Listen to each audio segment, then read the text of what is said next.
नमस्कार दोस्तों, स्वागत है आप सभी का इस हमारे YouTube channel Om Prakash study centre पर। दोस्तों मैं हूं प्रकाश और आज की इस वीडियो में हम लोग दोस्तों स्टैटिक जीके के बहुत ही इजी लेवल के प्रश्न देखने वाले हैं।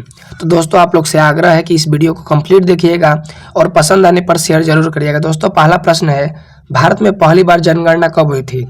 तो दोस्तों भारत में पहली जनगणना जो है साल 1872 में हुई थी।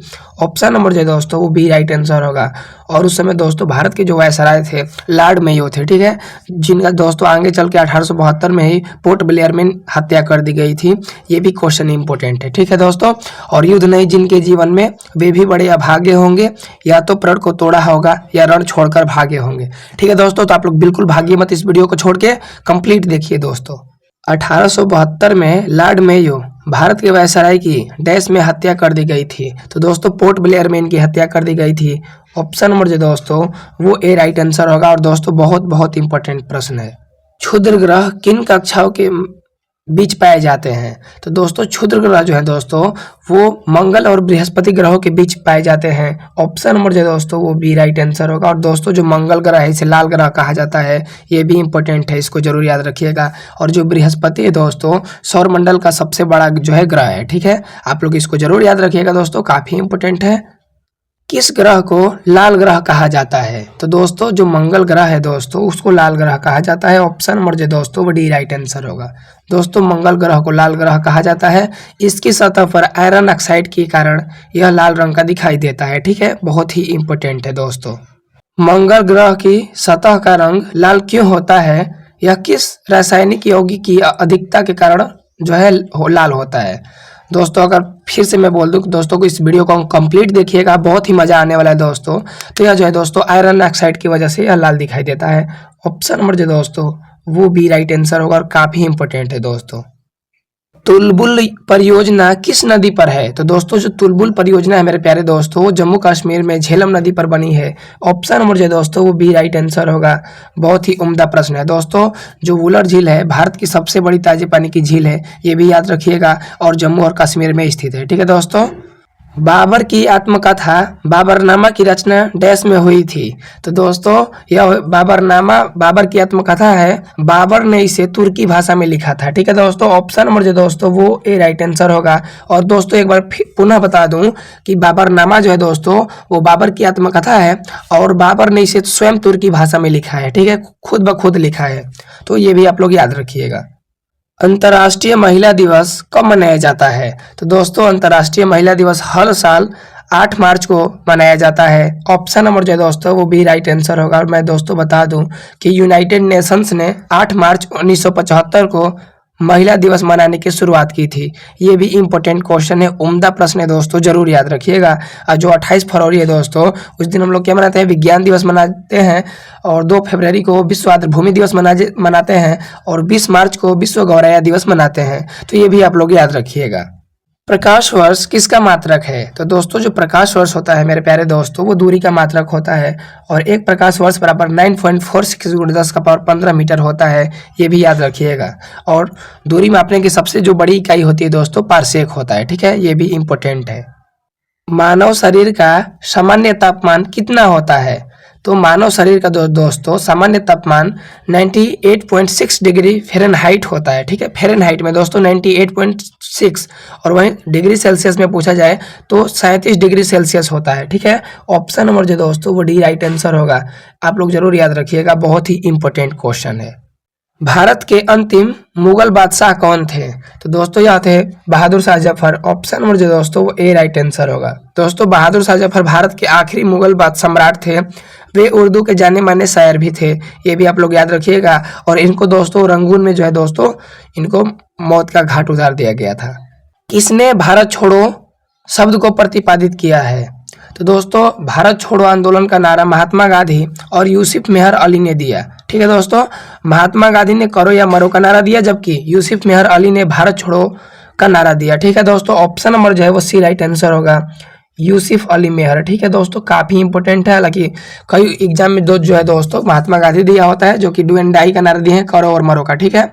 और भारत छोड़ो का जो है दोस्तों वो यूसुफ मेहर अली दिए हैं, काफी इंपॉर्टेंट है दोस्तों। और भारत छोड़ो आंदोलन जो है दोस्तों 8 अगस्त 1942 को जो है दोस्तों स्टार्ट हुआ था, ये भी आप लोग याद रखिएगा।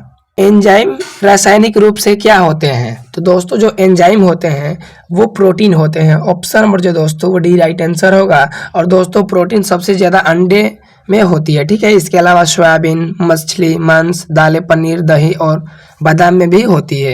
ये भी आप लोग याद रखिएगा दोस्तों, बहुत ही इंपॉर्टेंट है दोस्तों। मैं पुनः आप लोग से बोल दूं कि दोस्तों आप लोग चैनल पे नए होंगे तो जरूर सब्सक्राइब करिएगा मेरे प्यारे दोस्तों। और करंट अफेयर्स का वीडियो मैं आशा कर रहा हूँ कि आप लोग देखते होंगे। बहुत ही दोस्तों इंपॉर्टेंट प्रश्न लेके मैं आता हूँ, ठीक है। तो उसको जरूर देखा करिए, काफ़ी फायदा होगा।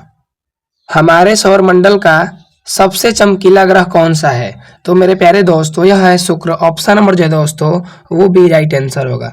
दोस्तों शुक्र ग्रह सौरमंडल का सबसे चमकीला ग्रह होता है और यह पृथ्वी के सबसे नज़दीक का ग्रह भी है। ये भी आप लोग याद रखिएगा दोस्तों। आप लोग को पता होगा कि जो पृथ्वी है इसको हम लोग क्या बोलते हैं मेरे प्यारे दोस्तों? नीला ग्रह बोलते हैं, ठीक है। और शुक्र को जो है दोस्तों सुबह का तारा या शाम का तारा भी कहा जाता है। ये भी आप लोग याद रखिएगा दोस्तों। जो शुक्र है यह पृथ्वी का जो है बहन या जुड़वा ग्रह भी इसको कहा जाता है। काफ़ी इंपॉर्टेंट है दोस्तों, इसको आप लोग जरूर याद रखिएगा दोस्तों। जो सौरमंडल है इसके खोजकर्ता कौन है? कोपरनिकस जी हैं। और ग्रहों की गति के नियम के प्रतिपादक कौन है दोस्तों? केपलर महोदय हैं। ये भी आप लोग याद रखिएगा। सौरमंडल में जो है दोस्तों कुल 8 ग्रह हैं और प्लूटो को अगस्त 2006 में ग्रह की श्रेणी से बाहर निकाल दिया गया था। ये भी इंपॉर्टेंट है, काफ़ी इंपॉर्टेंट है, इसको भी आप लोग याद रखिएगा। नीला ग्रह किसे कहा जाता है? तो मेरे प्यारे दोस्तों पृथ्वी को नीला ग्रह कहा जाता है। पृथ्वी की सतह पर पानी की भरपूर मात्रा होने के कारण इसे नीला ग्रह कहा जाता है। ऑप्शन नंबर जो दोस्तों वो ए राइट आंसर होगा। मेरे प्यारे दोस्तों मैं आपको बता दूं कि संपूर्ण पृथ्वी पर 71% जल पाए जाते हैं, इसीलिए जो है दोस्तों पृथ्वी को नीला ग्रह कहा जाता है। ये भी आप लोग याद रखिएगा। बिंदुसार एक महान राजा के पुत्र थे। तो दोस्तों बिंदुसार जो है वो मौर्य वंश के राजा थे। वे मौर्य साम्राज्य के दूसरे शासक थे। बिंदुसार मौर्य वंश के संस्थापक चंद्रगुप्त मौर्य के पुत्र थे, ठीक है दोस्तों। और बिंदुसार के बाद उसके पुत्र अशोक मौर्य जो है वो राजा बने थे। ये भी आप लोग याद रखिएगा। तो ये किसके पुत्र थे दोस्तों? तो मौर्य वंश के संस्थापक चंद्रगुप्त मौर्य के पुत्र थे। ऑप्शन नंबर जो दोस्तों वो बी राइट आंसर होगा। और उम्दा प्रश्न है दोस्तों। जो है बिंदुसार था वो मौर्य वंश से संबंधित था। ये भी आप लोग याद रखिएगा। लिंगराज मंदिर किस राज्य में स्थित है? तो दोस्तों लिंगराज मंदिर जो है वो भारत के ओडिशा राज्य की राजधानी भुवनेश्वर में स्थित है और यह भगवान शिव को समर्पित है। ऑप्शन नंबर जो दोस्तों वो बी राइट आंसर होगा। काफ़ी इंपॉर्टेंट है और यह भगवान शिव को समर्पित है, इसको आप लोग जरूर याद रखिएगा। और दोस्तों यह मंदिर देउल शैली में बना है। ये भी इंपॉर्टेंट है, देउल शैली में बना है यह मंदिर। पृथ्वी के एकमात्र प्राकृतिक उपग्रह की पहचान करें। तो मेरे प्यारे दोस्तों जो पृथ्वी है इसका एकमात्र प्राकृतिक उपग्रह मून चंद्रमा है। ऑप्शन नंबर जो दोस्तों वो डी राइट आंसर होगा और काफ़ी इंपॉर्टेंट है दोस्तों। चंद्रमा पे पहले जाने वाले व्यक्ति कौन थे? नील आर्मस्ट्रांग, ठीक है। 21 जुलाई 1969 को अपोलो 11 के माध्यम से गए थे। चंद्रमा पर अपने पैर रखने वाले प्रथम व्यक्ति कौन हैं? तो दोस्तों नील आर्मस्ट्रांग चंद्रमा पर जाने वाले पहले व्यक्ति थे। वह एक अंतरिक्ष यात्री थे।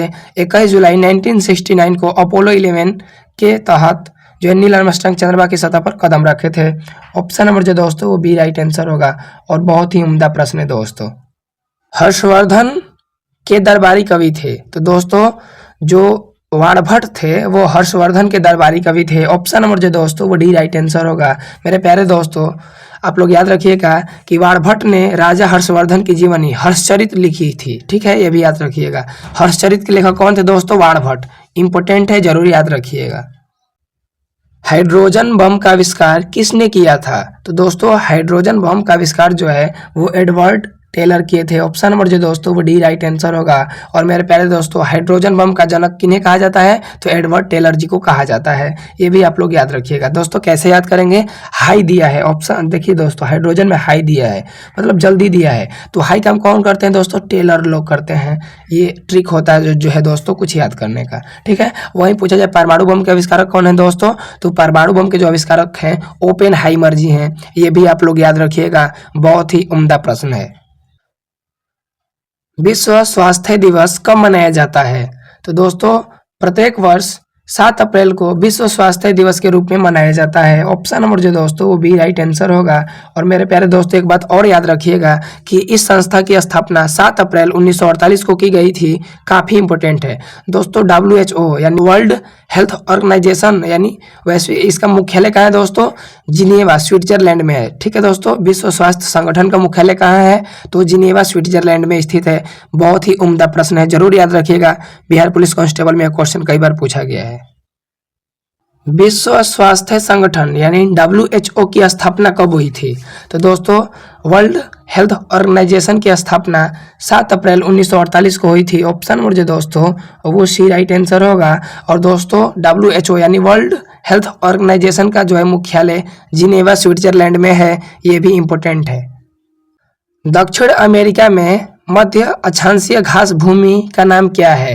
तो दोस्तों इसका नाम है पंपास। ऑप्शन नंबर जो दोस्तों वो बी राइट आंसर होगा। भारत में पहली बार सोने के सिक्के डैश वंश द्वारा जारी किए गए थे? तो दोस्तों यह जारी किए गए थे कुषाणों के द्वारा। ऑप्शन नंबर जो दोस्तों वो सी राइट आंसर होगा। दोस्तों भारत में सबसे पहले सोने के सिक्के कुषाण वंश के ने जारी किए थे। कुषाण वंश के राजा विम कडफिसेस ने पहली बार सोने के सिक्के जारी किए थे। हालांकि दोस्तों भारत में सोने के सिक्के सबसे पहले यूनानियों ने चलाए थे, ये ऐसा दावा किया जाता है। ठीक है, तो ये भी आप लोग याद रखिएगा। भारत में स्वर्ण सिक्कों को बड़े पैमाने पर जारी करने वाले पहले राजा कौन थे? तो दोस्तों यह जो है वो कुषाण वंश के राजा थे। ऑप्शन नंबर जो दोस्तों वो डी राइट आंसर होगा। और बहुत ही उम्दा प्रश्न है। भारतीय राष्ट्रीय कांग्रेस के पहले मुस्लिम अध्यक्ष कौन थे? तो दोस्तों भारतीय राष्ट्रीय कांग्रेस जो है इसके प्रथम मुस्लिम अध्यक्ष बदरुद्दीन तैयबजी थे। ऑप्शन नंबर जो दोस्तों वो सी राइट आंसर होगा। और दोस्तों 1887 में भारतीय राष्ट्रीय कांग्रेस के पहले मुस्लिम अध्यक्ष बने थे। ठीक है, ये भी आप लोग याद रखिएगा। भारतीय राष्ट्रीय कांग्रेस के तीसरे अध्यक्ष कौन थे दोस्तों? तो बदरुद्दीन तैयबजी थे। ये भी आप लोग याद रखिएगा। दोस्तों बहुत ही इंपॉर्टेंट प्रश्न है। दोस्तों WC बनर्जी जो है वो 1885 में भारतीय राष्ट्रीय कांग्रेस के पहले अध्यक्ष बने थे। WC बनर्जी। ठीक है, और दोस्तों दादा भाई नौरोजी 1886 में भारतीय राष्ट्रीय कांग्रेस के दूसरे अध्यक्ष बने थे। और तीसरे कौन बने थे दोस्तों? बदरुद्दीन तैयबजी। दोस्तों मैं आपको बता दूं कि जो भारतीय राष्ट्रीय कांग्रेस है इसकी स्थापना 28 दिसंबर 1885 को करी गई थी। और दोस्तों जो भारतीय राष्ट्रीय कांग्रेस है इसकी प्रथम महिला अध्यक्ष कौन थी? तो एनी बेसेंट। और प्रथम भारतीय महिला अध्यक्ष कौन थी दोस्तों? तो सरोजनी नायडू, जिन्हें भारत की कोकिला के नाम से जाना जाता है। ठीक है दोस्तों, तो दोस्तों ये थे आज की वीडियो कैसा लगा जरूर कमेंट बॉक्स में बताइएगा। और इस वीडियो को शेयर जरूर करिएगा। दोस्तों मिलते हैं इवनिंग में करंट अफेयर्स के साथ, तब तक के लिए जय हिंद।